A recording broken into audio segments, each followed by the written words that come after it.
I grew up in a retail family in Milwaukee, Wisconsin in the 50s and 60s. And my dad and his identical twin brother were in business together their entire lives. And the store was the center of family activity. When you wanted to see Dad, you went to the store, because when he wasn't, he was home sleeping. I grew up in the family store, which started out as an entity called Jewelry and Toy Center on 2nd and Wisconsin Avenue in Milwaukee.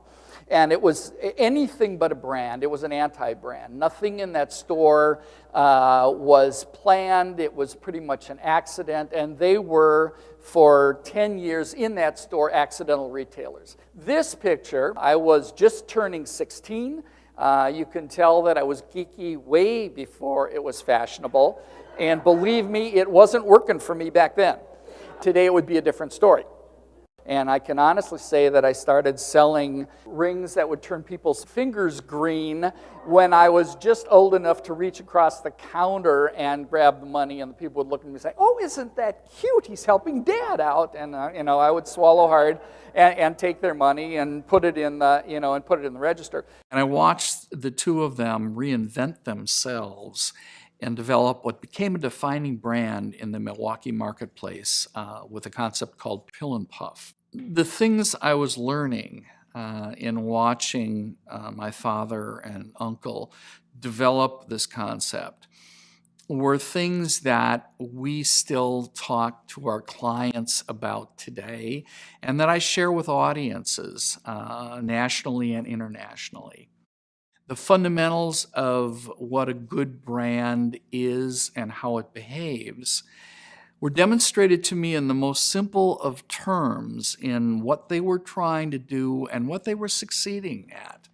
And I had the rare opportunity as a teenager to be laying out these stores on a drafting table in my bedroom. And because neither of us really knew exactly what we were doing, we were learning from one another, and we were learning from the marketplace.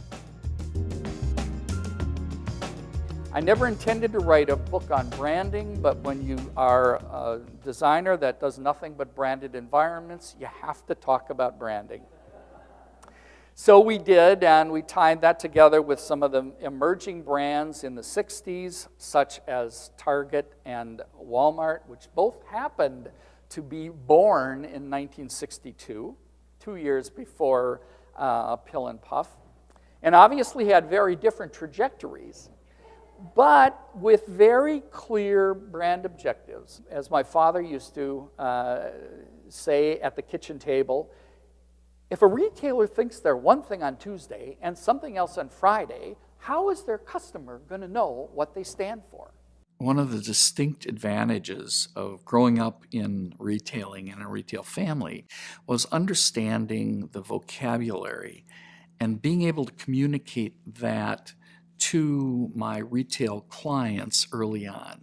They understood that I understood their bottom line needs for creating a great customer experience and a predictable sales outcome, that there was a correlation that I could communicate between design and the bottom line. I took it upon myself, and this is a tough thing to deal with, but it's an important thing to deal with, to begin to eliminate some of the subjectivity out of the design process, because designers have been their own worst enemy when it comes to communicating what they do and how they do it. And too many people believe it's very much like fine arts. You're going to get an inspiration, and then some of the stuff's just going to come pouring out of your pores, and it's not like that at all. The Bauhaus-influenced design education that I received was very process-oriented, and the design process that we were taught has strong correlations to design thinking that is being discussed in boardrooms and in academia today. Among my heroes and mentors include people like Charles and Ray Ames and Buckminster Fuller. And some of the things that these people have in common are both an insatiable appetite for learning and almost a childlike manner of discovery. Those ideas and ideals are carried forth to this day in places like Google and Apple. And Ray Ames was one of the jurors. And as it happened, she critiqued our work and talked about our work. And it was a transformational experience for me to be sitting in an audience and watching the demure Ray Ames, whose voice was hardly louder than this. And frankly, I couldn't hear what she said, and I didn't care. All I knew was that Ray Ames was talking about my work.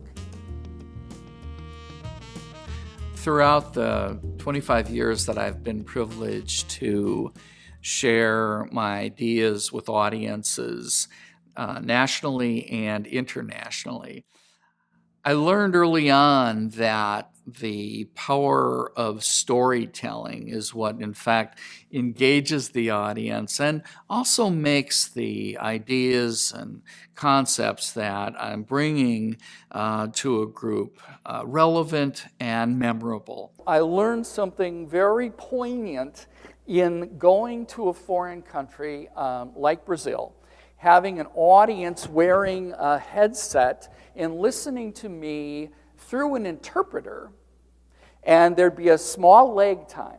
And whenever I would talk about family, I could see the nature of the audience change. I could see people open up. I could see them, get excited, laugh, smile. They were relating to the family story. So I'm saying, there's something here. There's something to this. With the point of sale neatly tucked away in one's backpack, back pocket, or purse, it has become more difficult than ever for the store-based retailer to connect with their customer.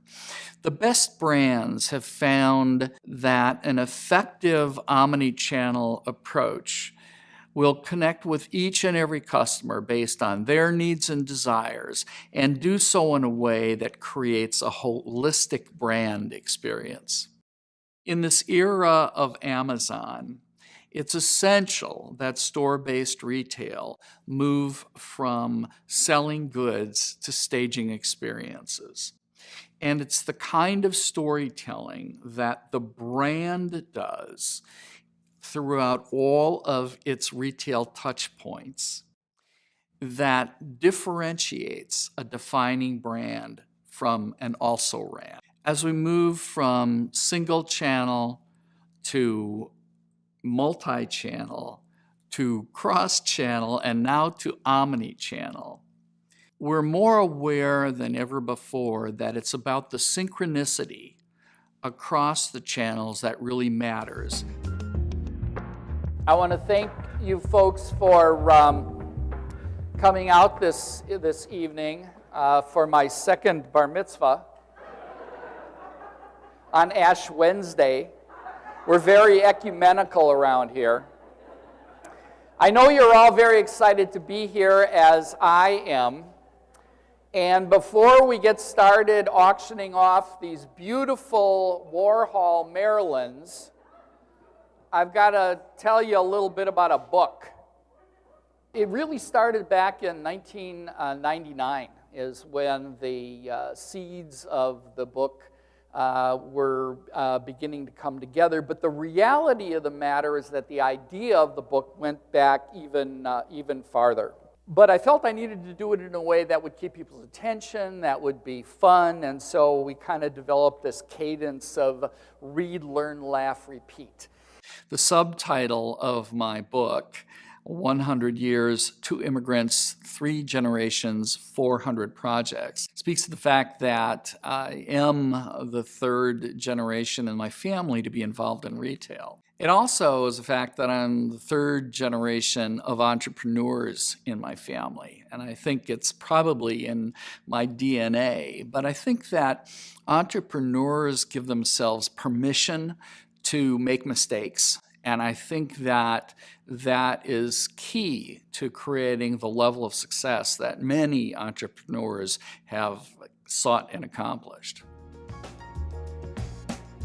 I believe trend forecasting is more objective than subjective. It's really about observation and deductive reasoning. More simply put, connecting the dots. I had the good fortune of being asked to speak to the National Retail Federation Convention in New York in 1999 and again in 2000. And this was in the infancy of e-commerce. The retailers were either in complete denial, hoping this thing would go away, or really fearful that all the stores were going to close. I told them that it was neither going to go away nor replace the in-store experience, but that they needed to embrace it and understand it and recognize the fact that it was going to become one more touch point in their brand's embodiment.